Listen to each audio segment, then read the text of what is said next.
Thank you, colleagues. Coach, welcome to the preview press conference. If you can give us some thoughts on the preparations. Maybe first, before I even go there, I would like to greet everyone again, because I might have missed someone. First, my sincere condolences to the Lucas Mamelodi family. I think he's one of the greatest legends in our country. It's important to acknowledge the big contribution that he has in our football, to lay a stage for people like us to have an opportunity to coach at this level. So as a club, we are sincerely touched by the situation, because he's an icon within our club, within our city, and it's important to pass our sincere condolences. With regard to the preparations for the match, I think in the absence of the best, I would say the preparations are going very well, because we don't have the whole squad. In our match day -3 training session, because of the involvement in the international activities. But we are not blaming anyone for that, because I don't think it's the coach's fault. I think it's just something that we must accept as it is, because there is nothing that we can do about it. So with the group that we have, I think the preparations have gone well.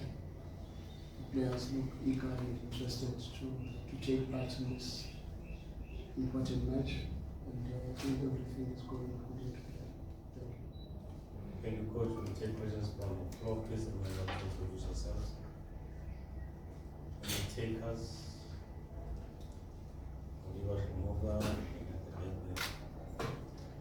Coach Katleho, mine is a two-part question. How do you look at your internationals that played?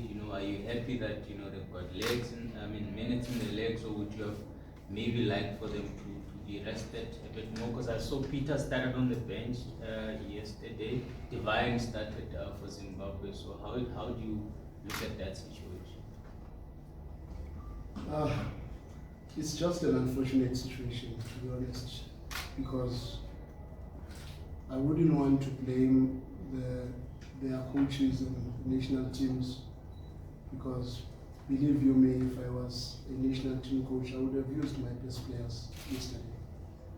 Because you want to build on that winning momentum. You want to make sure that you don't start opening cracks within your team and people start to see some of your shortcomings when some of the players are not there. So it's something that is very difficult to ask of any coach to not use his team in an important fixture that is in front of so many people watching. So it is unfortunate, but personally, I would just say I think there is nothing wrong to play league matches after the FIFA break, because we've got maybe 3 days, 4 days after that. But it's just that a cup final immediately after the FIFA break, it's for me suicidal, and worse to a club like ours. But having said that, I'm not leveling this to the PSL, because the PSL did not know that Sundowns will be in the final of this competition, and I think the dates were brought up prior to us qualifying for the final. So it is just unfortunate that it happens to be us who are in that cup final. And I'm just thinking, if it was South Africa that was playing Cameroon yesterday, where Divine Lunga is, because Divine Lunga will only be back in the country on Thursday morning. And when would he train with the team and be able to play in a cup final? So based on that, I think in future it would be important just to try and avoid having a cup final or cup matches immediately after the FIFA break, because I think it causes unnecessary commotion. But like I said, the PSL in this case did not know Sundowns would be in the finals, and we cannot blame them for us being in the final. But I'm just saying, for anyone else that would be in the final and having a lot of players in the national teams, and maybe Cameroon is an even better route, because if it was probably Morocco or something, you would come maybe to South Africa on Friday morning and you are playing a cup final on Saturday. It's just not ideal. Coach, you're very consistent when your team either is 1-0 or 5-0 and you're demanding more in those game sectors. You could have scored more. So my question is two-pronged in that, what do you think is the challenge in South African football in general, in that we don't kill off teams? Like when teams go 2-0 up, sort of relax, and we don't get those heavy scorelines when people are there for the taking. And how do you improve that and make sure that's the cycle of players? Yeah, it requires a very big paradigm shift, because in our society we have accepted that after you have taken a lead, probably it's an opportunity for showboating and doing all these tricks, and it's acceptable in the society. Everybody thinks you have done enough when you have won the match, and you have also had some nice tricks and made fools of the opponents. But personally, I regard opponents as opponents and as not as enemies. And as opponents, I always believe you want to beat your opponent so that next time he knows who I am, not as an enemy, but as an opponent. No, I don't want to make a laughing stock of you. You'll see most of my players, they hardly do all these tricks after we've taken a lead, because I can substitute you immediately. Because for me, what excites me is to see the ball touching the net. I like that. And I've always been like that from time immemorial. I think the reason why I became a football coach is because I want to influence a team to try and create a lot of scoring opportunities and score a lot of goals. And I get excited when a game has got a lot of goals. No matter how good the game can be sometimes, because I've been in football for so many years where you can dominate the game and look so good, everybody's excited. You were leading 1-0, last minute the opponent scores, it's 1-1. And then what? So for me, goals are the determining factor on the result. And thus, we should be targeting to make sure that we play to score as many goals. And if we say we are better than the opponent, it's because we can score more than them. I don't think possession is enough without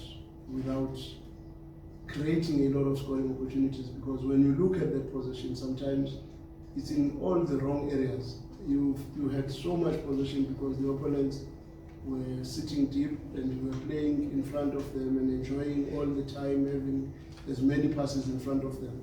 But that does not mean you manage to break down their strategy that they had brought up to make sure that they don't concede a lot of goals. And when as a coach, you must say, what did I bring to try and make sure that even when they were trying to put a low block or whatever, I still managed to force my way and score as many goals as possible. See at the back, and then the main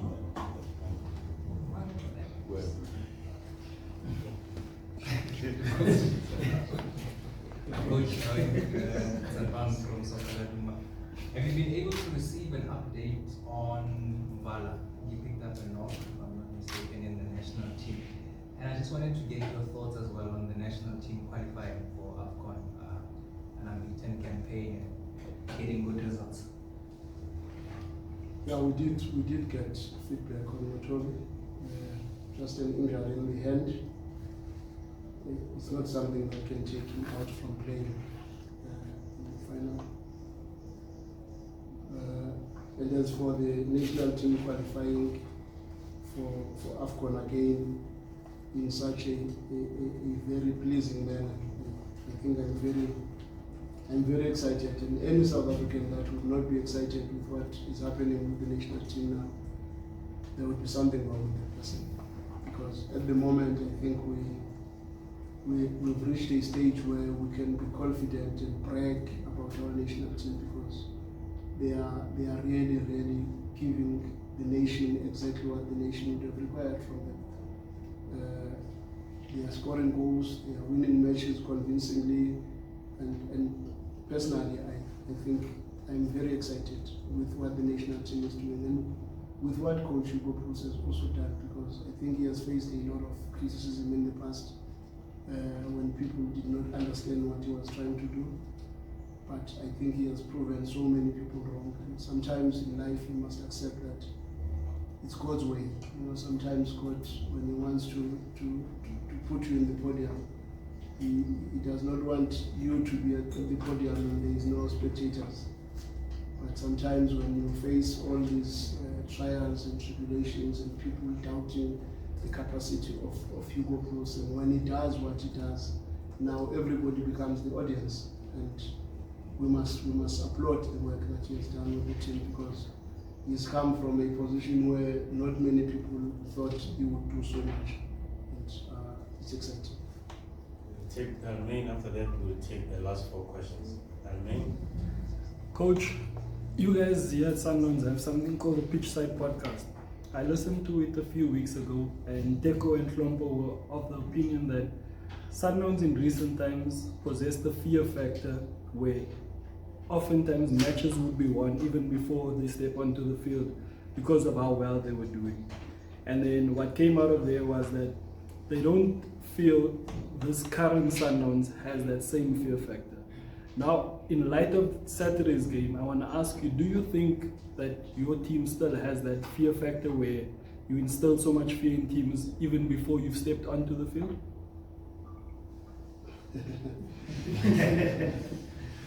If you have not heard the podcast, maybe it's better to listen to it first. No, but I can answer the question.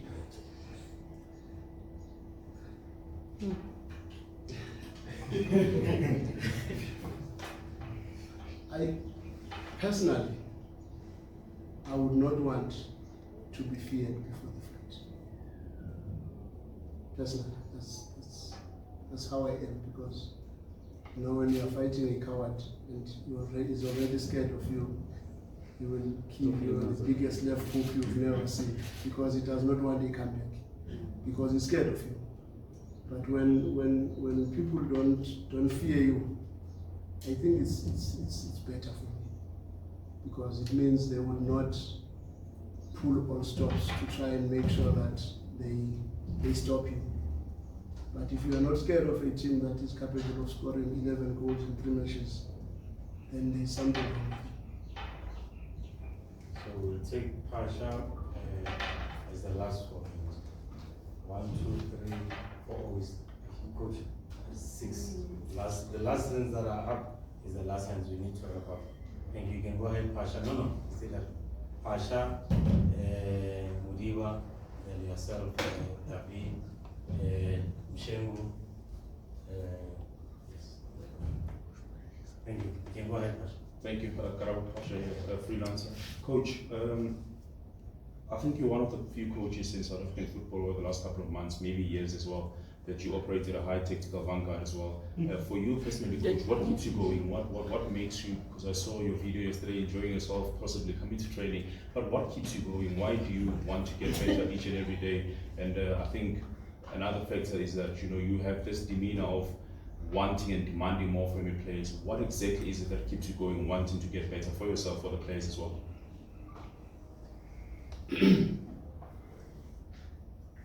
The truth is, I think I have failed a lot in many things in my life. And the reason why I failed is because I've got one drive. And that has made me not to have a very balanced lifestyle. Because I'm one person who likes winning, and I've always thought winning is everything. And because I always want to put myself in the podium, and and win as much as I can. Possibly to try and follow to a certain extent my names, because they are a driving force as well. I want to conquer as much as I can. And I like it when I conquer and I'm not feared, because it means I can continuously conquer. So, but more than anything else, what has brought me to football is because there are things that I love in football. One of them is winning. And the second is goals. I like to see goals in football. Any form of goals.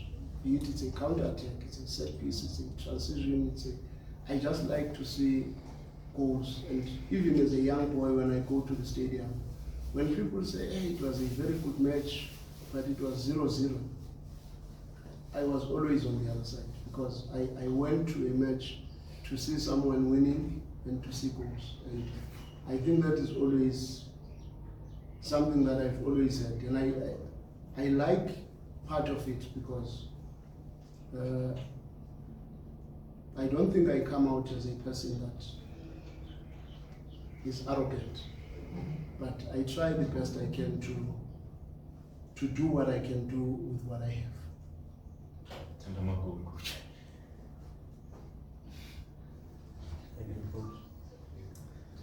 Coach Katejo, again, just a quick one, just a word on, I think, Larsen. I think what adds to the spectacle is that we have two experienced local coaches, that are going to be going against each other. What have you made of him? He's not afraid to go down, come back with the team, and look at what he has done to get the team to the final. I always have a lot of respect for coaches that have coached at almost all the levels of football. I always have a lot of respect for those coaches, because they are not talking about something they don't know. They have experienced it.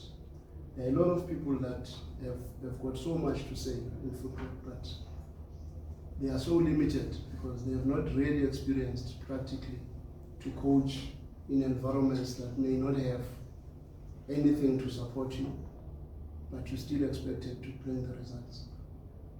And Clinton, his journey is probably as close as possible to my journey in football. I think he has coached in almost all the levels of football. LFA football, development football, SAP League, ABC Motsepe League, NFD, and all these levels.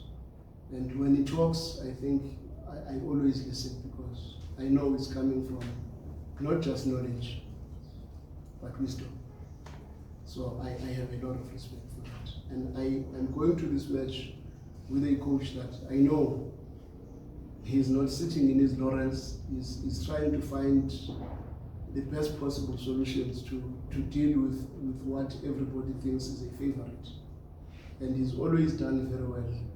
And I've shared these stories with the players, because I want them to know they are not playing just any other coach. When he was at Bloemfontein Celtics, I think it was in one of my first seasons here, he took us out of the MTN 8 with 5 goals, because we were too big and we thought we don't deserve to concede, and we went helter-skelter, opened, and he scored the second, he scored the third. By the time we realized, it was 5-0.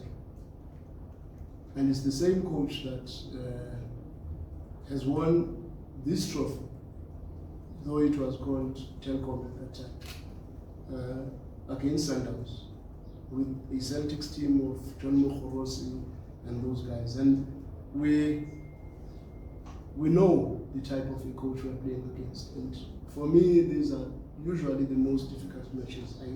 I never leave any stone unturned when it comes to these matches, because where everybody expects you to win, for me those are the most difficult matches to win. Because even when you win, it's a by the way. But when you lose, it's a spectacle. And that is the most important thing for me when we play matches like this. And I respect Clinton so much as a coach, because I know he may not have as much resources, but with the little bit that he has, he knows what it means to beat a favorite as an underdog. And I've been there many times as well. Go to Oslo now. No. Coach, you're going into CAF next week and the Club World Cup that's also doing and the league continues. What would this win mean for you personally as well as the club? I think this win for me will probably be the same as any other win that we've had in every match that we have played. Because I never want to downplay any match or to hype any match, because in football I've learned that you must just respect every match as it is, regardless whether it's a cup final, it's a friendly, it's what, because what you repeatedly do, you become. And habits, good habits of winning every match help you to win against an underdog or a favorite or a big team or a small team. It's very important to develop habits of trying to win every match that you play, because it helps you not to always deal with issues, whether they are extrinsic or intrinsic in terms of motivation. You must just fight to win the match that is in front of you. And I think that helps, because that habit will also help us to go into a Champions League match with a little bit more maybe confidence, a little bit more desire, and maybe a little bit more in terms of having developed that winning mentality and pushed to a level of even winning a cup match or a cup final. Coach Coach, how do you plan against such a team such as Magesi? I mean, relatively new. I mean, they've only played like 6 games onto the league and 4 or 3 games in the cup. How do you plan around that? And also, you work on Ronwen getting his 50th cap. More so that he is going his 50th cap following Thomas one. Maybe let me start on the 50th. I was so excited for him because besides being a very good goalkeeper, I think he's a very good human being. I think he's an ideal athlete. Maybe an epitome of a good athlete and a good leader. For him to go that far with all the injuries that he has had in his career at his young age, because Ronwen has had a lot of injuries that have always tried to destabilize his career. The shoulder has been coming in and out, and the knee. He's had all these things that maybe if it was somebody else, he would have said, let me leave this thing is too much. And maybe leave even before joining a club like Sundowns. And for him to go all the way he has done, and cement his place in the national team the way he has done, cement his place in the team the way he has done, I think it's something that a whole lot of youngsters should try and learn from. And it is also iconic to have players from the same club following each other like that in terms of getting to the 50th cap. But I still believe we can make 100, and I'll be happier when it gets to more than 100. Going into the Magesi team,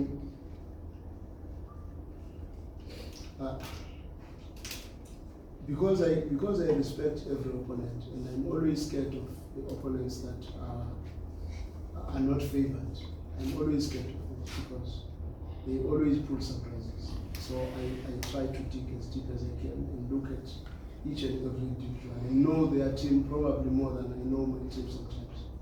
Because as it is now, I can tell you the starting 11 and the potential substitutes and everything that they can play in this match. And I know how difficult it's going to be to deal with that Manqoba up front. I know Diolin Mekua is going to be causing a lot of problems in the left foot. Dapo is a big problem in the midfield because it breaks down most of attacks. They've got Mashiko on the right, who is running for every ball and very instrumental in assisting them defensively. They've got an Abrams as a right back who I think is one of the most influential and underrated players in the PSL. I saw him even last year when he played against Tuks. He was very influential as an offensive player, but now he's playing as a right back. They've got Chiramandara, who is very lazy on the left, but very dangerous offensively, because when he comes out, he's a very important player offensively for them. So I think he reserves the energy for that, because he's very influential offensively. And in their back four, you know, you've got a Mokone on the side, on the left, another Mokone as a right centre back. You've got a Chipazeza, who is a very good goalkeeper, and he works very hard. He knows what he's doing. We know what to expect, and we just have to be focused and keep our levels of motivation at the right level, because games like those are very difficult, because you have to dig very deep. Like I said, if you win it, by the way, but if you lose it, you must know what you are in the news. So it's a very tough game. I don't want to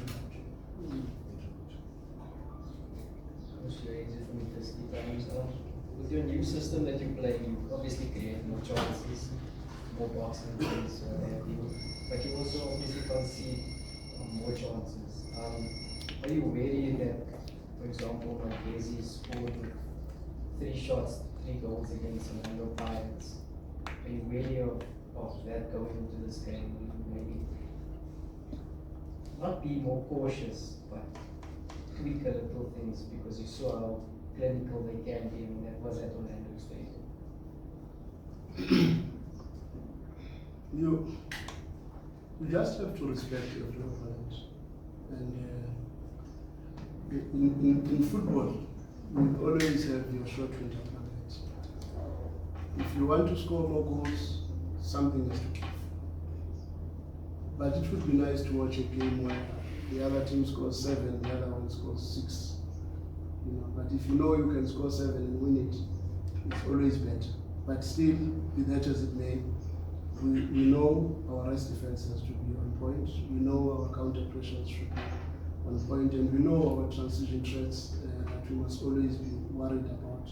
Every time we're in possession, we must always know where is Chiramandara, where is Manqoba, because those players are very important in transition. And Julian Manqoba sometimes playing in a double pivot scenario, but it's often found in offensive positions, and it creates a lot of problems. Kakore also adds in that offensive threat of theirs. But I always say in football we must always do what we can do. If we can score as many goals to win the match, then let them score one win. But if you don't score any goal and they score one, what will happen? So that short window blanket is very important to understand that. Sometimes you have to do what you have to do to try and win the match. Not to say I want to now how do I make sure that I guard against the counter-attack only, because I know their counter-attacking threat is there, but they will not have counter-attacks if I don't have the ball. So what am I doing with the ball if I'm not trying to attack them? Okay.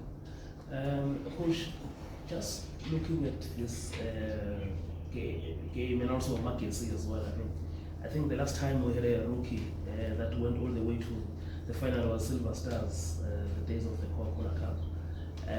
What does this reflect about the state of the game in the country, and also maybe even the competitiveness down there in the National First Division? Because when you look, I think even in their squad, there's not more than 30% changes in terms of the personnel that they've made, and also we see a lot of even top flight teams scouting from that division.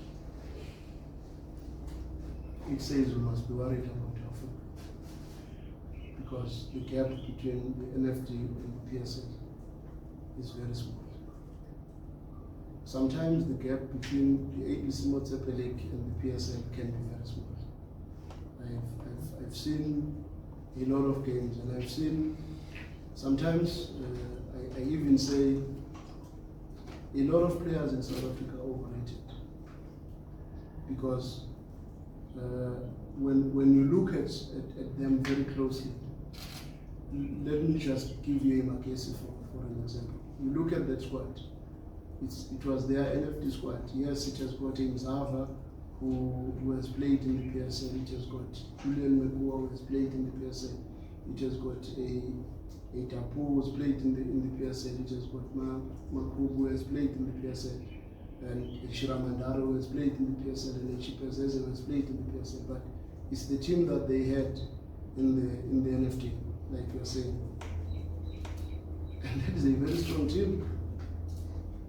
That is a very strong team that when I can bring you a big team and put it in front of you here and say man on man, one by one, look at this and look at this and say which of the two is stronger than the other. Then you will be surprised, I never thought Magesi has got maybe stronger personnel than what I thought of all the other counterparts.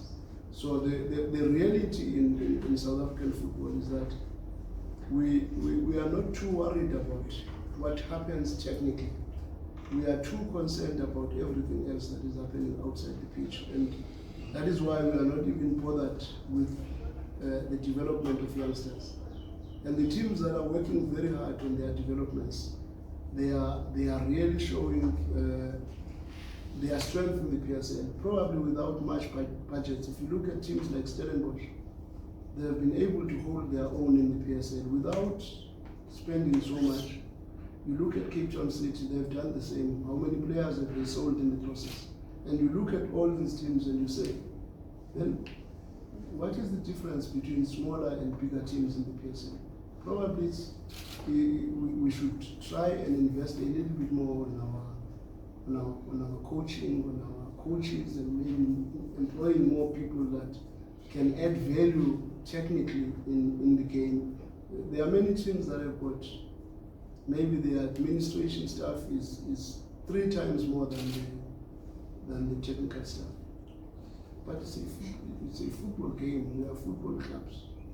We must make sure that technically we leave no stone unturned. And I don't think most teams in the country are spending a lot of money technically. They are spending a lot of money in everything else that is around football. And that is going to be detrimental to many teams, because a lot of big things are still going to happen in the country where you will see big teams fighting for relegation, and you will start saying, what is happening? Because the gap is very small. And maybe the teams that are at the bottom are working harder, because that's another issue, because in South Africa there are also a lot of players that have got this entitlement that they are playing in the PSL, but they are not working hard enough for their salaries and to sustain their jobs within the PSL teams. So there are many things that you can look at, but believe me, we have a lot of work to do.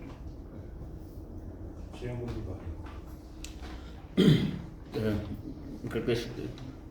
I'm looking at this about what the teams are doing and all of that, but from the stand side. You went to FNB and played in front of a capacity crowd of 90,000 fans, you know, and beat Kaizer Chiefs. You come to the final, and there's that trolling that Sundowns fans don't attend games. What does it mean for you? You know, even now with one of your players, it surfaced that thing, that it was a Twitter trend and all of that. What does it say to you, Coach, knowing very well that you've rightfully said that the technical team is there, you've got all the resources, but the fans on some of the games, they don't come to the party and match the standard of the other big teams that they claim to be? First, on that tweet of the player, I want to urge you guys, do not be sensational and create stories out of nothing. You are the custodians of football as journalists. So you don't want to create negative connotations between players and their clubs unnecessarily. Because the question was, playing in a capacity crowd with Bafana, with the national team. And we know in the past the national team hardly had as many spectators as they are having now. But because some of you are very irresponsible, you just want to create sensationalism out of nothing. And the poor boy now must be expected to explain himself, why did I say this, why did I say this? When an adult decides to write a story that suits him and that does not care about what would happen when even our supporters get to hear that he said this, because they don't know the context, they don't know the question, and that for me is irresponsible journalism from me. And that really we must try to root it out. And as for the support that you are questioning, the Yellow Nation, we have not complained as Sundowns about our supporters. We are very happy, and we know they will be there, and whatever amount is enough to make us win the match. We always want to have those who can afford, because the climate economically is not very good. It's not easy for everyone to attend matches everywhere in the country, because financially people are constrained. So it is important to also accept that reality, that sometimes people don't go to the stadiums not because they don't want to be there, but because they don't have the resources to be there. Because to come to Bloemfontein as somebody from Pretoria who is not working, because people are not working, sometimes it's very difficult. But I'm very confident we will have a very good crowd in Bloemfontein. From our Yellow Nation, they have never let us down, and they want us to win this one. So I'm very confident they will come in numbers. Wait and see. Thank you, Coach.